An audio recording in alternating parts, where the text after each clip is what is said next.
I know that Bob's death came as a surprise to a number of us, maybe to all of us, even a shock. It's true that Bob has been contending with some serious health issues in recent years, but no one, not Susan, not his children and his family, nor his friends or colleagues expected him to leave us quite so soon. Last Monday, I came in to visit Bob at his request. Susan and I both thought that it was to discuss the next few months because he had just arrived at an important life decision. And I left saying, see you soon. Bob's life, Bob's interests, and especially the circle of Bob's connections were vast. Just look at the sea of people overflowing this room who represent only a tiny fraction of his influence. This afternoon, we will hear from some, but not all, of the closest people in Bob's life, including his Jewish friends in the Beth Shalom community, represented by Alvin, his students who became his professional colleagues, represented by Michael and Valerie, and also and finally his family members, represented by his two children, David and Karen. Later this evening, we will reconvene for a Shiva in Bob's memory, also in this room, where we will have the privilege of hearing from others about his positive impact on them. I'd like to invite our first speaker, Alvin Rosenfeld.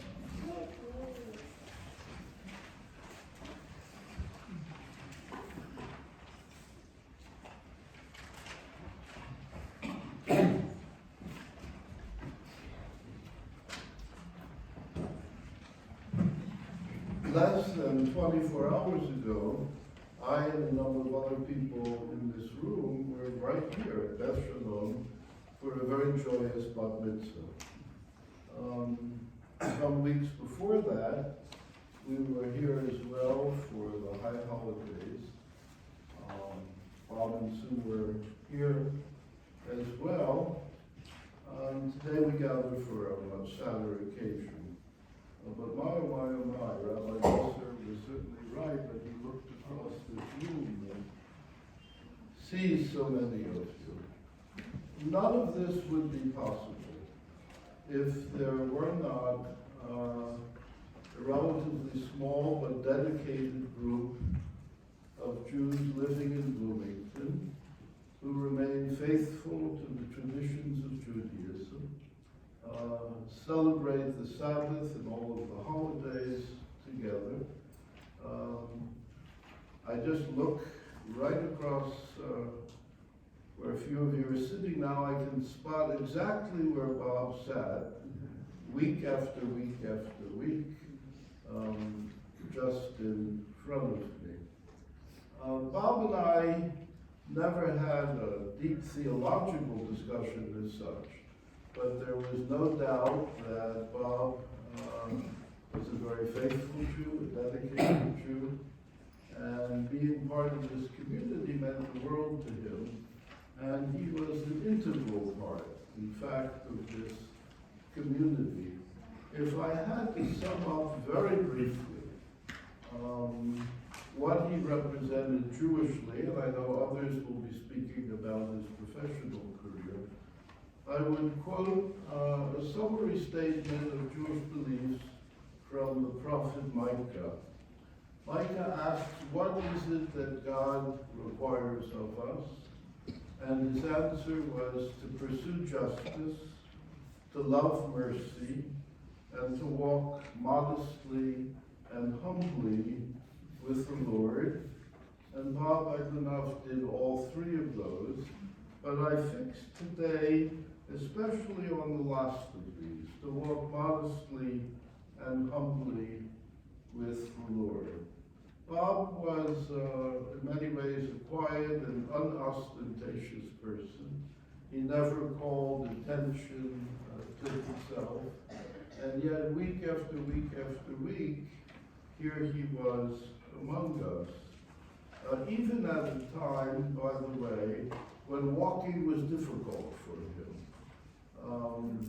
It's one thing to walk modestly with the Lord, it's one to walk okay.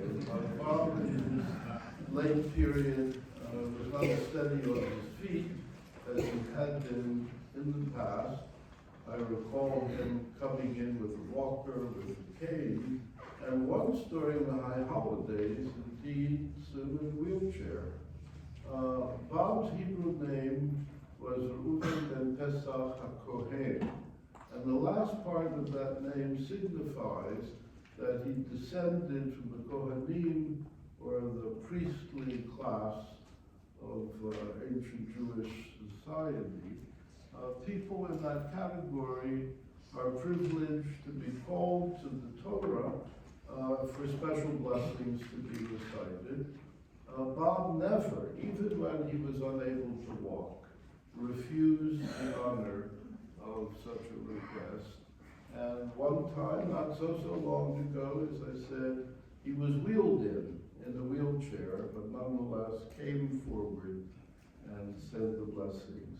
He was a wonderful person, a faithful, dedicated Jew, and he will be sorely missed.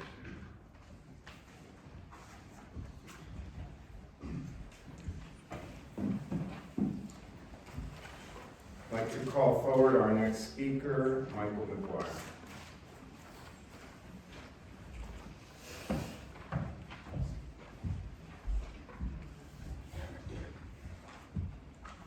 Good afternoon, everyone.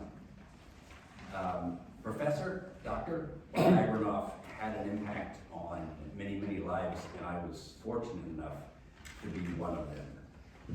It's impossible to overstate the impact that Bob had on my life. And I seek to convey to you today briefly the role that Bob played in my professional life and in my personal life. It's worth setting the stage with a story that some of you may have heard, but if there's one thing we've all learned from Bob, if it's a good story, it doesn't matter how many times.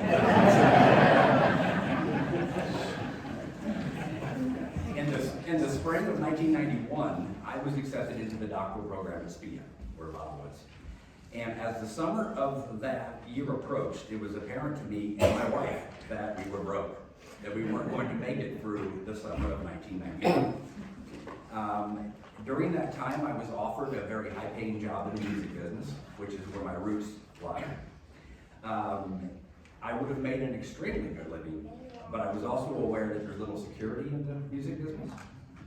As decision day for the offer came, I took one more trip to the SPIA building with little hope to see if anybody would take me on to work on a research project. There were no professors, it was summer, so there were no professors in their offices, but a nondescript, as you might expect from Bob, a nondescript flyer appeared off the bulletin board to me, and it said, you can work on rural community research, please apply. I didn't know anybody. I didn't know rural community research. I needed money.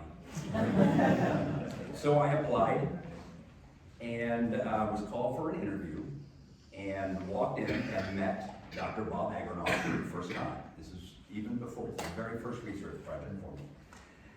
He hired me to work that summer, and thus was born a 28-year partnership with Bob.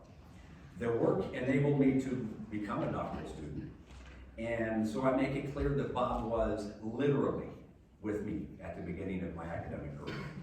I was able to pursue the doctorate because Bob hired me. I was later told, hopefully jokingly, that I was the only one that applied for that job.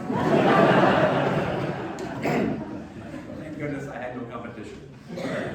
Bob was the first to teach me how to research. Bob was the first to teach me research project management. Bob was the first to socialize me to the research world. My first doctoral seminar was with Bob. And we continued working together for my 4 years as a doctoral student, which was highly, highly valuable to me.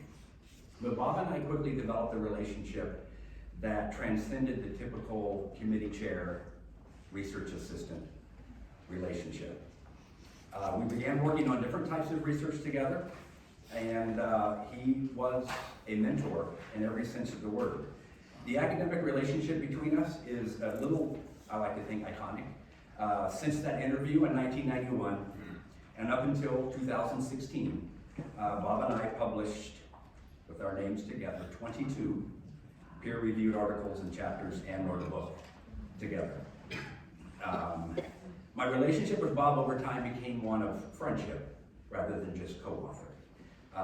He also taught me the best way to attend and experience academic conferences.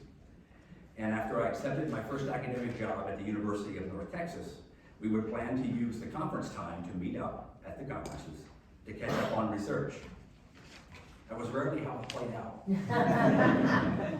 At my first conference after being employed, we had the American Political Science Association meetings in San Francisco. We had a paper to present, we did so, but on his urging, we also skipped out of the conference. We rented a car and drove to Napa Valley to taste the wine. We then drove back from Napa Valley on Pacific Coast Highway along the beautiful, beautiful ocean. It was an amazing and very memorable day. And that was at a conference that our respective institutions funded for us. A few years later, we met at a conference in Atlanta. We had a paper to present, but we also got the very best tickets we could scout to attend a professional baseball game at the relatively new Turner Field. Now, Bob and I shared a love of baseball. We had been to a few IU baseball games together. But this was our first live professional baseball game together, and he made it very clear to me that he does not like to gab and talk during live sporting events. That's great because I'm the same way, but I can still see that serious look that basically said, don't ruin the game for me. 1 year later, we met at a conference in Phoenix, mid-March, 80 degrees, spring training. Conference panels today, Bob? No way. We went to a Cubs preseason baseball game in Mesa. Again, thank you for the travel money, University of North Texas. I also, on that trip, and I hope this is okay, I introduced him to tequila at that conference. And he called, you may not remember, but he called Susan at bedtime and told her all about the tequila. Or tried to tell her. And said that I had turned him on to it. I heard only his end of the call, which was basically a lot of incoherent speech and slurring. I knew then, too late, that just one tequila sunrise is probably enough for Bob. And I feared Susan's doghouse after that phone call. As I hope I've conveyed to you, I owe my career to Bob. Bob and his wife Susan became closer to my family after we moved back to Bloomington in 2005. Susan developed a very close relationship with my then wife, who herself would visit Bob in the hospital over the last several years. The four of us would occasionally visit over dinner, and Bob and Susan were and are simply stated family. I conclude by stating that I loved Bob in many different ways. After I heard the news of his passing, I was flooded with dozens and maybe hundreds of memories of my experiences with Bob. Every single one of the memories, every single one brought a smile. I have had 0 negative experiences that warranted a memory with Bob Agranoff. It's been 28 years of growth, 28 years of productivity, and 28 years of pure joy working with Bob. My life will be different now that he is gone, and it will be different for his wonderful wife, Susan. Well, I'm very sorry for your loss. You were Bob's rock. You are my family. And thank you all, and thank you for the opportunity to speak briefly about the man who has no doubt had the most influence on my adult life. Godspeed, Bob. Thank you.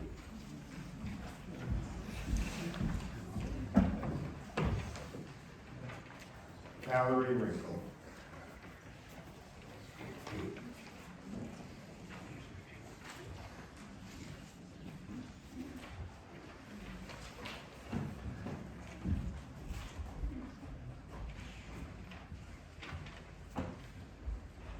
Thank you for being here to honor and celebrate the life of Bob Agranoff. For those of you who I've not yet met, sure. My name is Valerie Wrinkle, and some of you may remember me by my maiden name, Valerie Lindsay.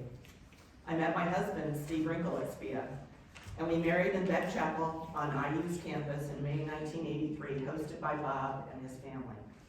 Steve sends his hello to fellow SPIANs and his love and condolences to the family.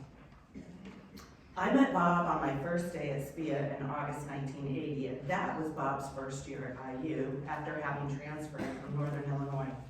I had the great fortune to be assigned as his first graduate assistant. That first meeting in 1980 began an incredible relationship that has lasted 39 years and counting. I don't remember being in his classes, although there's no question he was an excellent and inspirational teacher, already evidenced by the numerous posts to his memorial. But I do remember our many hours working together, writing, collaborating, and yes, I did a fair amount of typing for him too. But I mostly remember that without hesitation, he opened his heart, his family, his home to me right from the beginning. That first family dinner, where I met Zola, Karen, and David, is a forever precious memory. Bob made it possible for me to bond with each member of his family in a unique way. It was the first of many meals of Karen and I with Zola in the kitchen, and Zola giving me both life and cooking lessons. Of sharing my growing love for Steve with them and caring so much for their approval. Of watching football and baseball games together, and of David and I going to movies together. They welcomed my brother Carter, who stayed with me in Bloomington the summer between my first and second year of grad school. Carter and Karen are close Facebook friends to this day. My brother Carter also sends his love. Bob loved IU and SPIA, and he cared deeply about the important professional work the success of deans, administrative staff, and other faculty at SPIA did to collaboratively support and propel students into their respective careers, like mine that you just heard. He loved to match students with a faculty that would best spark the flame of creativity and, most importantly, passion for the work. This was another gift he had, and it's important to know how much he appreciated each and every one of you. Bob cared about the human condition. That was at the core of his passion for political science and intergovernmental affairs. He wanted federal, state, and local organizations to work together to serve and improve the lives of their citizens, particularly citizens having special needs. Now, this sounds like a field unique to the U.S., but Bob knew the universal truths of collaborative management and successfully spread his concepts globally. This was made possible due to Bob's deep respect for humanity, and he championed accountability before it was even a common term. Right from the start, Bob infused me with his confidence and magnanimously invited me to be a co-author on his first major project at SPIA that resulted in the second of at least 8 books and many more monographs and papers. You heard from Mike how many, not to mention those he edited and sponsored. And proof of his lifelong love of scholarship is that he earned a major book award 13 years after his retirement and achieving emeritus status at SPIA. And his work continued right up to the last with the help of his dear friend and assistant, Kat. Bob shared his time and talent with so many over his lifetime: family, students, colleagues, friends. He had a unique ability to affirm others and was a great mentor. His affirmation and assurance in me fueled a passion for public policy in healthcare, and he set me on a course of teaching and authorship that continues not only in my career, but now in the career of my daughter, Amy. More signs of Bob flourishing in others into the future. One of Bob's specialties was cooking barbecue ribs. And you are likely aware of another of his specialties, his paella, an art he learned and perfected in Spain and most of all enjoyed sharing with others.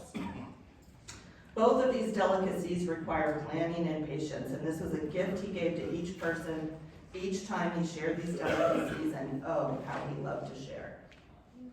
Bob was incredibly intelligent, thirsty for knowledge, hardworking, but he did not suffer fools either. This special character enabled Bob to weather some of the most challenging life events that one can endure in a lifetime, such as the sudden death of Zola in 1986, which thrust Bob into widowhood and single fatherhood.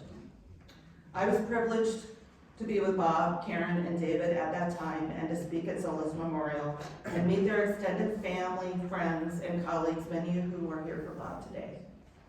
I spent many hours on the phone with Bob through this transition, and he was happy to share, and I was happy to share in the comfort of his renewed connection to his faith here at the synagogue and in the jitters of his first tentative steps back out into the social scene. About a month ago when visiting Bob, he said to me that he had the fortune to meet and earn the respect and love of two incredible women in his lifetime, Zola and Susan. Of course, I agree, and I would add that each of them shared common values that drew them to Bob: their intelligence, their compassion, hospitality, acute discernment of the character of others, and an amazing ability to encourage. Bob was wise to recognize this in each of them, and his love magnified and enriched the lives of these women such that their worldview, caring, compassion, and special attributes thrive in their respective children, their former students, and in their friends. I too have been blessed by the love and friendship of each of them and am incredibly appreciative. Bob's special attributes thrive in his two children.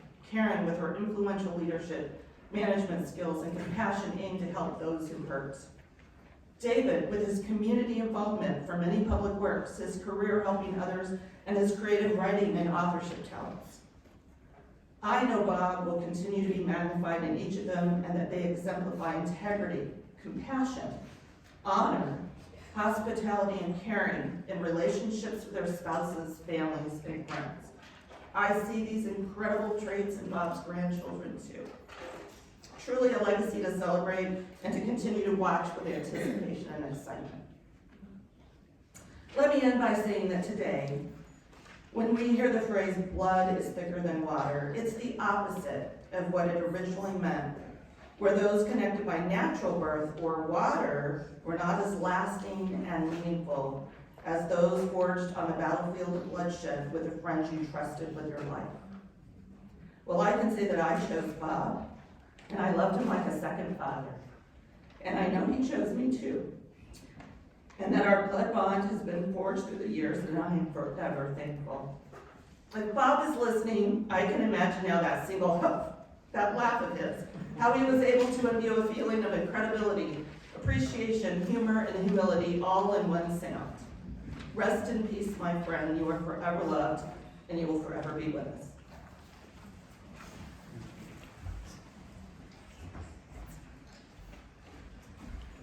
Karen.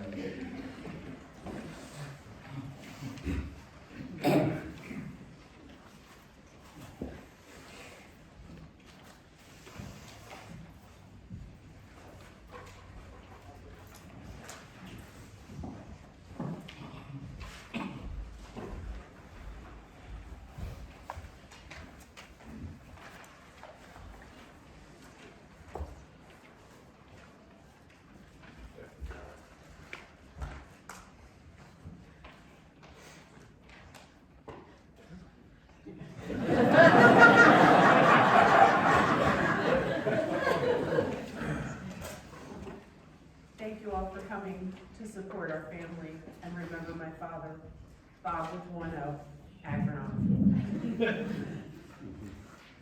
We are so grateful for all the support you've shown to all of us over the years. Dad was a great storyteller. You knew that you had made it in Bob's world if you were incorporated into a story of his. His stories could be created in moments from an interaction with strangers or memories of his grandparents that I never met. As I reflected on this skill, I realized the core ingredients in these stories are connection and collaboration. Of course they are. That was his life's work, collaboration and connection. Today, as we gather in a place that meant so much to him, I know that we're all reminiscing about the collaboration and connections that he played in our lives. He was a father, a grandfather, a husband, an uncle, a neighbor, a mall Starbucks customer, teacher, professional mentor, and on and on. What this meant was that he was always connecting. He wanted to know who you were and how you experienced the world. I guess he was always researching, learning, and of course, collaborating again and again. My dad was funny, but not a comedian. He was smart, but not arrogant about his wisdom. Steady, but not boring. He was a professor, and he was always teaching. My dad and I have always had different learning styles. For example, he spent weeks telling us how he wanted this day to look. I myself worked for a few hours before the service to put things together. I think my dad was nervous until I was well into my 30s that I might miss a deadline or two, but he came to respect my process. The most important things I learned from my dad: love and respect should be unconditional on looks, beliefs, station in life, or degree of education. Do not judge anyone and strive to understand and respect everyone's differences. People that are not born with the privilege that we were afforded by our abilities or circumstances deserve our attention, respect, and advocacy, but not pity. In the same sense, where or who you were born to does not have to define who you become. Do what you have chosen to do and do it well. Take your life's work seriously and do it with vigor and purpose. Love your family, however you define it, as much as you do what you've chosen to do for a profession. To his grandchildren, Zevin, Lily, Zeta, Ayala, and Zeke, your grandfather was special. He was important to the world, but you were and are important in his world. You made it into his stories and heart from before you were born. Remember that you are a part of him and he is a part of you. To the rest of us, please remember that he spent a lifetime collaborating with us. Let's carry on his stories, advocacy, and the importance of connecting. We are wiser for his tutelage.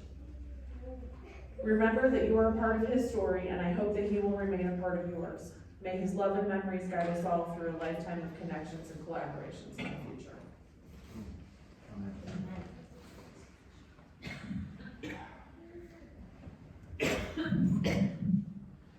Thank you for coming to honor my father.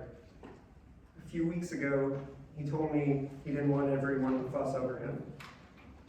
And I told him that if you don't want to be bothered, you shouldn't have had such a huge impact on so many people. I know most of you know him as an educator and a dedicated researcher. But underrated, and my father's skill set, well, maybe not underrated because we've all talked about it, is my father's ability to craft the narrative. He was a collector of stories. He remembered details that were mostly the moments that amused him, but often they were the gears behind the scenes that were the focus of his research. It was how he impacted most people. Many of you were lucky to join him for services here in this room. Many knew him as his student, collaborator, but the most lucky among us knew him as family. Although anyone who knew Bob Agranoff knew those lines were blurred. I don't know at what age I found out that Art Dykstra was not actually my uncle. Really, for a long time. As a community activist, I had a chance to work with one of his students, Greg Raisman. Robert Agranoff was his teacher, but he was my father, so we learned from him in different ways. But many of you locally will remember this campaign that we fought on together, when students, faculty, and those who choose to call Bloomington home had opposed a golf course being built so close to Lake Griffey. Although my father was not directly at these meetings, one of his students, and his son were leaders in this movement. And thanks to the community organizing effort, there's a nature preserve at Lake Griffey today and forever. Years later, Greg and I were both living in Portland, where Greg was working with the city government. No shock. On my last weekend in town before moving back to San Diego, Greg emailed me and asked me if I wanted to hang out. But for Greg, that meant volunteering with a project that he had spearheaded through the city, planting trees and waste, bioswale, runoff, and details. But I thought about my dad and each tree that we planted. Around the world, students of my father are making policy, challenging them, and making the world a better place. For me, it was the hours that he spent at the desk handwriting manuscripts that turned into books on the shelf. The books he and I have written are a little different. But I would never have published a word if I had not seen the hours that he spent at his desk. You see, I learned that a butt in the chair is the most essential ingredient in the life of a book. Discipline is what takes a good story or a lesson and forges them into a rock-solid piece of work sitting on the shelf. That being said, my father was old school. He handwrote every paper, article, and book, and believe it or not, every email too. He never learned to type. From his grad school papers to his still forthcoming articles and books, an army of people from Zola, Charlie, and Catherine helped him. He was not so arrogant to think that he didn't need their help. And I cannot thank all of them enough. There are many more, I can't name them all. That's why he moved mountains for me when my learning disabilities challenged my ability to read and write when I was young. I know everyone in this room is touched by this great man in some way, but myself, Karen, Jonathan, David, and Danny Schuster got to experience a father in Bob Agranoff. Karen and I are not going to tell you it was all roses. The three of us lost our beloved mother, Zola Agranoff, together. Anyone who knew my parents knew single parenthood was not the plan or the deal. Those were big shoes to fill, and I cannot imagine how scary it was for him to fill those shoes. Nonetheless, Bob Agranoff chose to stay our father through the roughest of times. As he said in recent weeks, we lost a mother and we lost a boy. In those terrible ashes, my father raised a social worker and an author. He found faith and returned to this temple, where he also joined two families together in this room.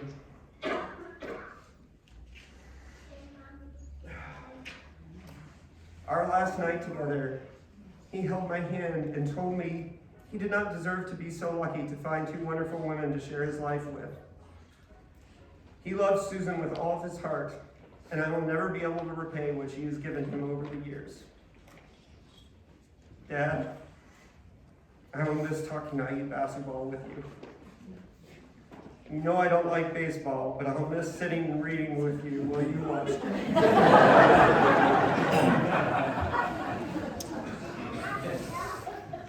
Dad, I'll miss the articles from The Economist you sent me as story prompts. I was still through the mail, folks. And I will miss your stories that I've heard 100 times because you're telling it to whatever new person we just met. I will miss being told by cashiers that you are their favorite customer. But what I will never miss is the impact that you have. Thank you.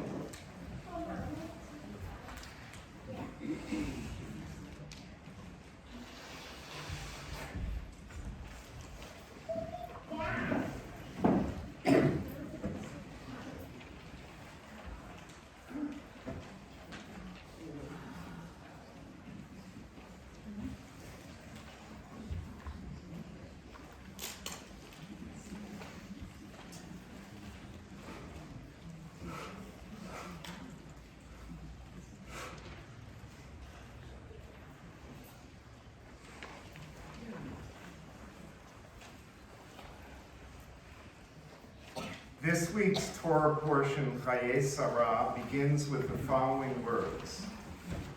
Sarah's life came to 100 years and 20 years and 7 years. The famous rabbinic commentator Rashi asks, why does the Torah break out the years of our matriarch Sarah's life that way? Why not just simply say she lived to 127? And then he answers his own question. This is to show that at 100, she was the same person as she was at 20, and at 20, she was the same person as she was at 7. In other words, according to Rashi, there is a unifying thread that runs throughout each of our lives.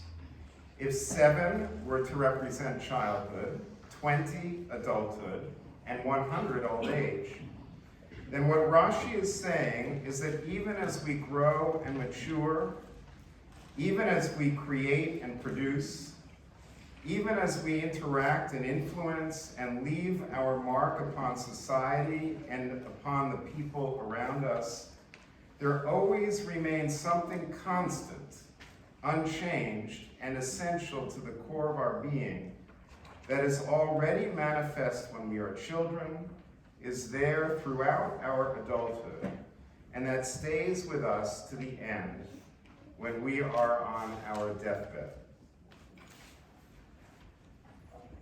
During my visit with Bob last Monday, the conversation turned unexpectedly. I asked Bob if he had any regrets, and he said I wasn't a good enough Jew. And I was flabbergasted because I'd always known Bob to be an exemplary Jew. Not just as a stalwart member of the Saturday Morning Minyan, where his regular seat was in the row just behind mine, so that we would often chat during services. Well, not exactly during services. And I'm sure I'll be missing him to see that spot empty. Not just that, but the fact that at every opportunity, such as driving him home from the Minyan, he would regale me with stories from his childhood, growing up in the small Jewish enclave of Minneapolis, or being Jewish in the Navy, or when he went to school in Pittsburgh and landed in the heavily Jewish Squirrel Hill neighborhood.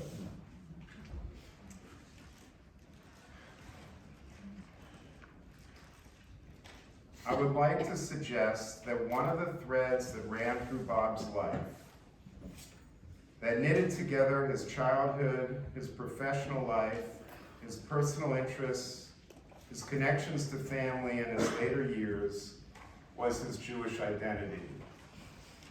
Although I didn't put this in my prepared eulogy, but as I was listening to everybody speak, I can't help thinking that another thread is the thread of connection, of connectivity. And maybe there's some intrinsic relationship between those two, his Jewish identity and his ability to connect people, to connect with people, and to connect people together. So take, for example, Bob's love of learning, a quintessential Jewish value. His insatiably inquisitive mind, which came out especially in his love of books. When he traveled to a new city where other people might enjoy seeing the sights, he would head straight to the bookstore. Bob disdained boredom. There was never any reason to be bored so long as there was a good book at hand. Once his granddaughter Zeta complained to him that she was bored. Maybe she was 7 at the time, I'm not sure. But anyway, he told her, if you're bored, why don't you go read Aristotle's Politics?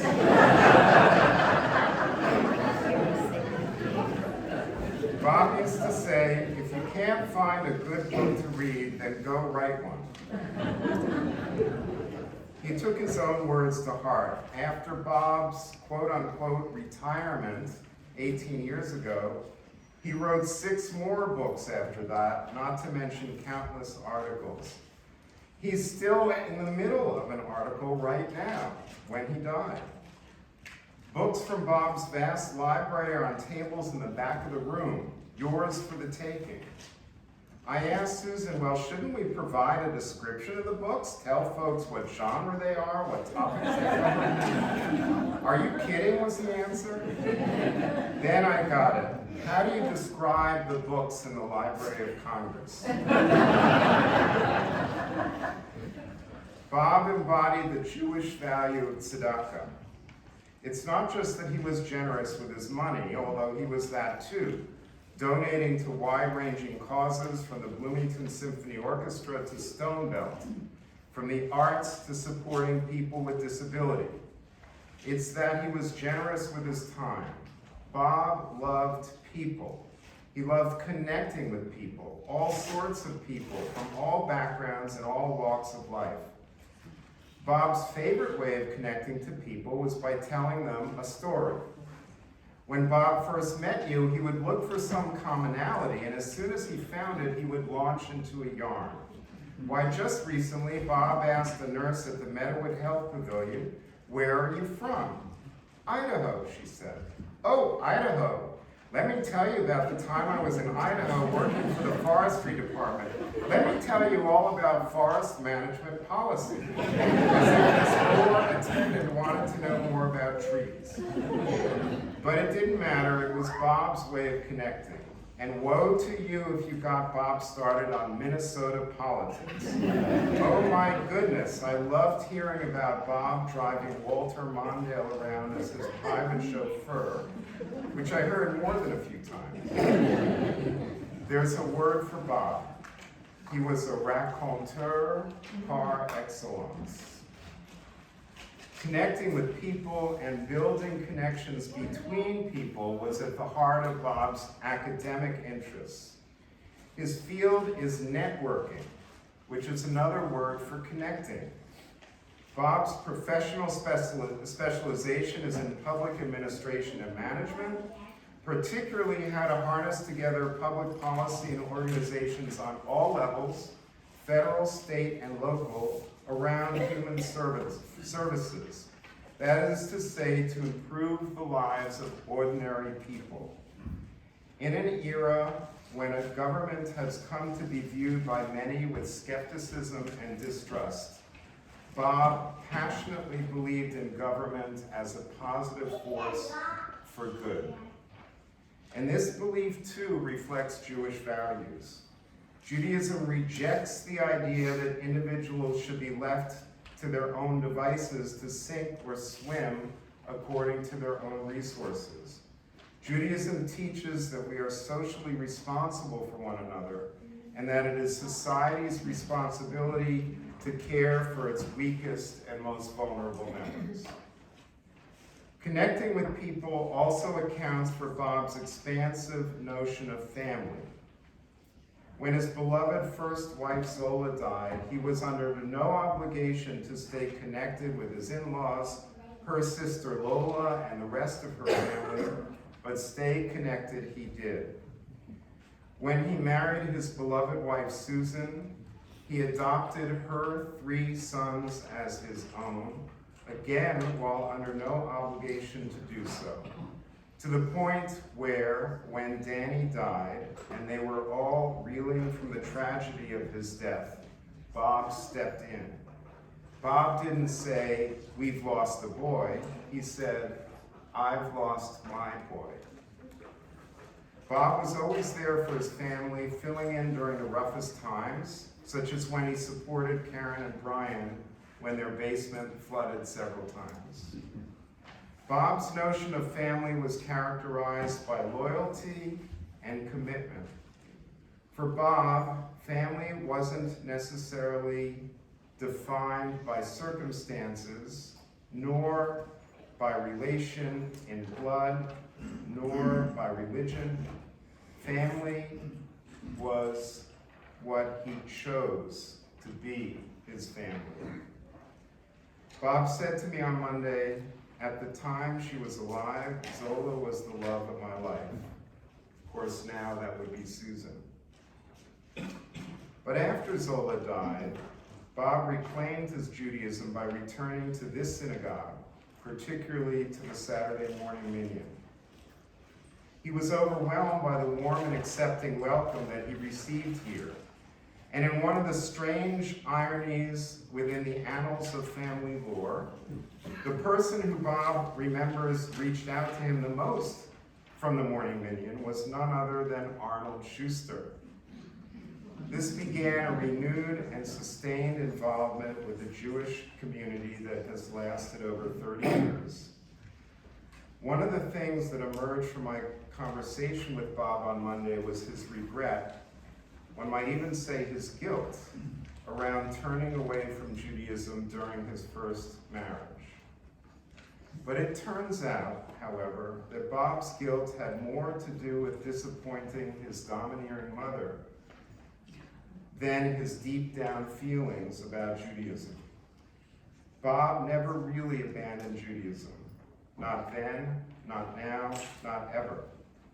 It's simply that Bob grew up within a family of origin and in an era when Jewish children risked disapproval, if not outright censure, if they were open to others of different religions, let alone if they married outside of Judaism. But Bob was different. Bob was open. His love for human connection, universal human connection, overrode ethnic and religious boundaries. He was equally accepting and loving to his Jewish family members and his non-Jewish family members alike, including all of his children and grandchildren. And he protected and he defended them fiercely if any came under attack. David said to me the other day, he accepted me exactly for who I am. And I didn't write this in my eulogy, but just a few minutes ago, when the family was gathering in my office, I was just struck by how seamlessly the family was melded together. All of the children, it was indistinguishable who was their father. They were just all one unit. And that was the way that Bob and Susan accepted them all, accepted you all. Although Bob didn't wear his Judaism as a badge of superiority or a mark of insularity, he remained a loyal Jew throughout his life. Like our matriarch Sarah, who was the same person in old age as she was in her youth, and who was the same person in her youth as when she was a young child. Bob was born a Jew, he lived all his life a Jew, and he died a Jew. The greatest gift that we can still bestow upon him now, and it is now up to us, is for him to be buried as a Jew.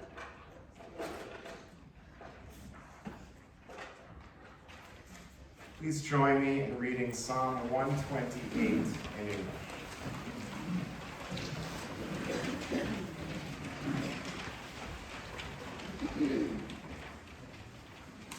Happy are those who walk in the ways of Adonai.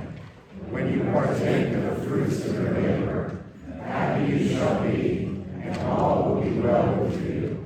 Your children will surround your table like olive plants. So it shall be for the man who reveres Adonai. The Eternal will bless you out of Zion. You will see the good Jerusalem all the days of your life, and you will see your children's children. Peace upon Israel. Everyone here is welcome to proceed to the cemetery immediately after this service, where we will all have the opportunity to participate in the mitzvah of laying Bob to his final resting place. We will have a large Shiva gathering this evening right here in the sanctuary at 7:30 p.m., which will provide more reflections on Bob and his influence on all of us. You may have noticed, and I mentioned earlier, Bob's vast collection in the back of the room of books. He was an ardent learner whose curiosity ranged over broad subject matter. However, if you are going to the graveside service, please do not linger over the book collection now. These books will be available for you at the Shiva so that we can all bring a part of Bob's spirit along with us home by taking one or more this evening. Bob left instructions for the full practice of Jewish mourning to be observed. Therefore, a brief Shiva will also be held every evening during this coming week, Monday through Thursday at 7 p.m. at Bob and Susan's home.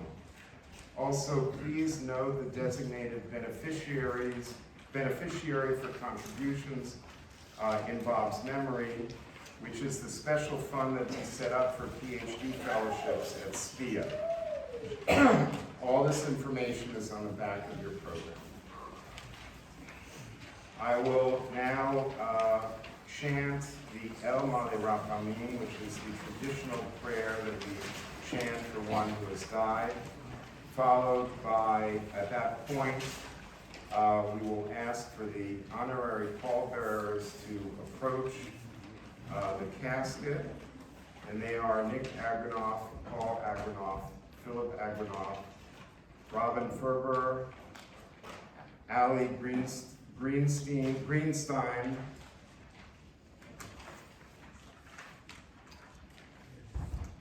Ali Greenstein, Matthew Greenstein, Terry Agranoff Greenstein, and Stephen Klein. Please rise.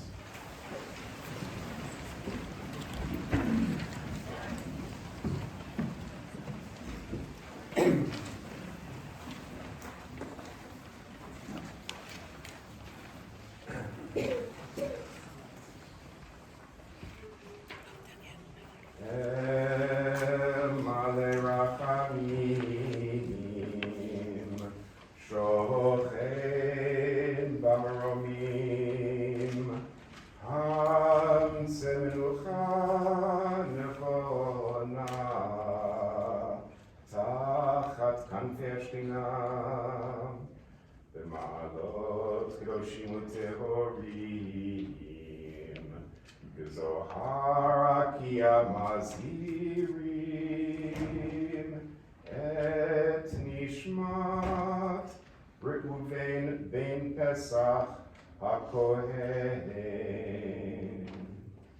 Shehalach Le'olamo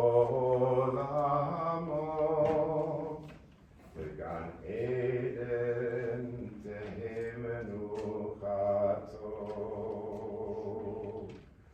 Ana Ba'al HaRachamim Tastireu B'Seter Knafav Le'olamim Utzror B'Tzror Achayim Et Nishmato Adonai Unachalato V'yanuach B'Shalom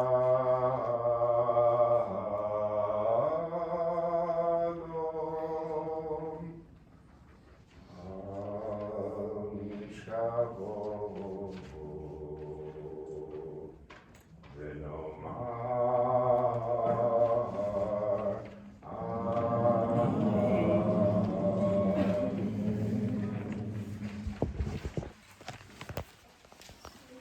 Let the pallbearers